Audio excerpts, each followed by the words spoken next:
I have broken multiple company sales records and I've sold over $1 million in sales. And I've also sold for some of the biggest creators, some of the biggest influencers, some of the biggest YouTubers you've probably already watched. People like, actually, you know what? I can't really say their names because of the NDA that I signed.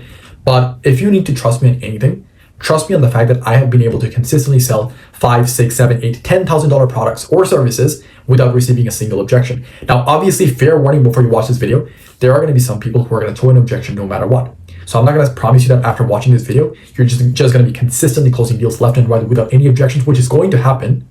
But there's going to be some people who are going to throw an objection no matter what. So always watch out for those people. But what we're going to be doing is we're going to be doing everything in our power, everything that I've done so far to be able to close 5, 10, 15, 20K deals without any objections. After selling over $1 million in sales, after selling for these top creators, these top influencers, and breaking multiple company sales records, I have realized that there's only just two reasons why people throw objections on your sales calls. And before I share these two reasons, if your attention span doesn't even let you sit and watch a video for 5 or 10 minutes, then I can't even help you. So you might as well just scroll past this video and click on another video. But if you want to be able to consistently close deals on your sales calls and sign a lot more clients for your business without receiving any objections, then make this video full screen, watch for the next 5 or 10 minutes, however long this video is, because I promise you, I am going to deliver for you.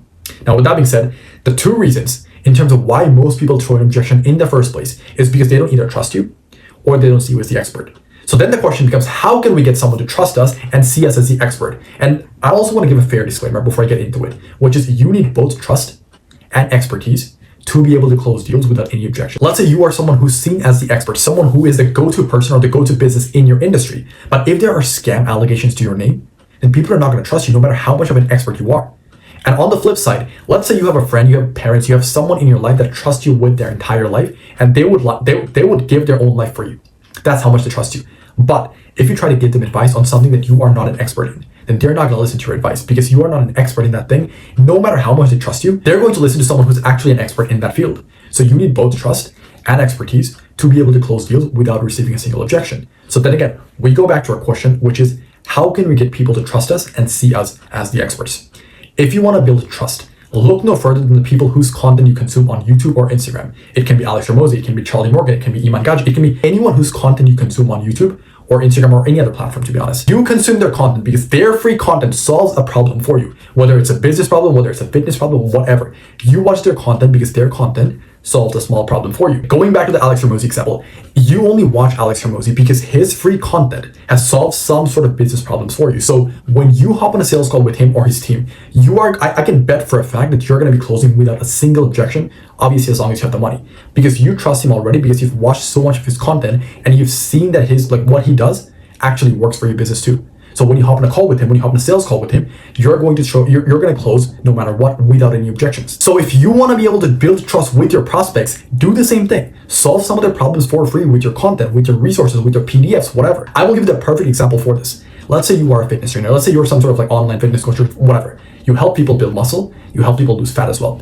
If one of your avatar's biggest problems is that they don't know how to build muscle, they don't know how to lose fat, but they also don't know how to cook proper healthy meals that actually taste good.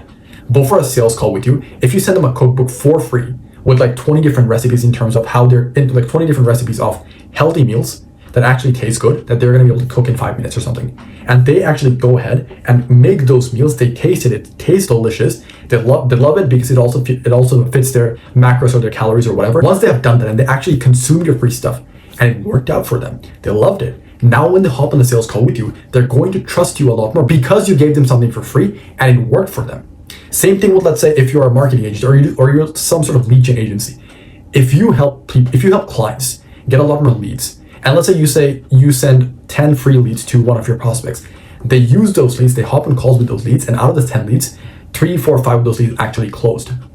Now, when you hop on a sales call with that prospect, they're going to be closing without any objections because they've already seen that what you do has worked for them. You've given them something for free, which are the 10 leads, and out of those 10 leads, 3, 4, 5 of those actually closed. So they've seen that what you do actually works, and now they trust you a lot more. So when you hop on a sales call with them, they're going to be closing without any objection because they've seen the proof of concept. That is exactly how you build trust with a prospect, by getting them to watch and consume more of your content and help them solve some of their problems for free. Because if you're helping them solve their smaller problems for free, they're going to pay you to solve their bigger problems. I can promise you that because that is the exact same thing I have done with every single one of my sales calls, and I'm also doing the same thing with my business as well.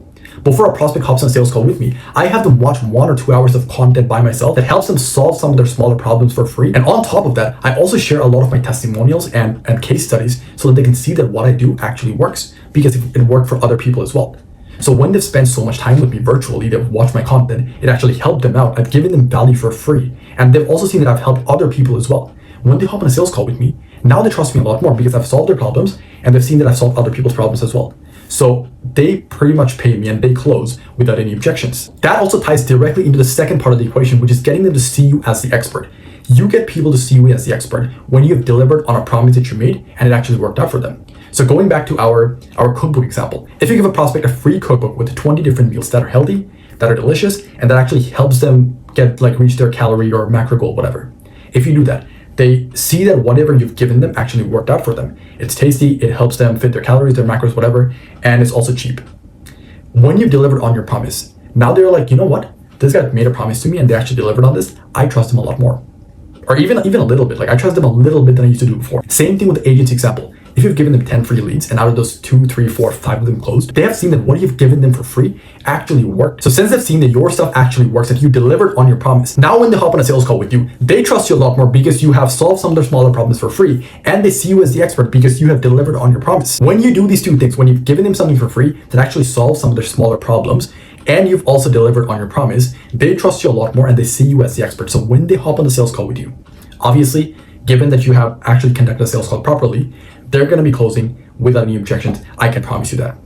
Now, obviously, that is the pre-call part, right? You send them free stuff. They've watched a ton of your videos, a ton of your content, whatever, before the call. But you also need to make sure that on the sales call, you are on the money. On the sales call, you're sharp, you're making sure you're asking the right questions, you're conducting the sales call properly. Because if you don't, then as much as they trust you before the call, as soon as they hop on a call with you and they see that you don't know what you're talking about and you don't even ask proper questions, you don't even know what to ask them, that trust that you've built up so far, it's just gonna die down right there. So what I'm gonna do for you is I will make a video in the next few days and I will upload this on how to connect a full sales call and how to connect a proper discovery process to make sure you're asking proper questions.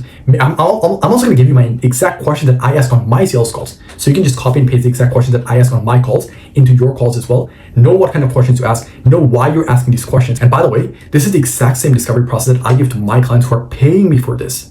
And this is so, this discovery process is so powerful. I'm not even kidding, it is so powerful that when I share this with one of my clients, he conducted this on his sales call. The prospect ended up crying because my client got so much pain point out of him that the prospect actually ended up crying and he got super teary-eyed. But the main thing is I will share my entire discovery process with the exact questions I ask on my sales calls and the exact questions my clients ask on their sales calls in the next video. So if you want access to that, if you want to be able to see that, make sure you click on the subscribe button and stay tuned for that video. But with that being said, I hope this was super helpful for you and I'll see you in the next video. Bye.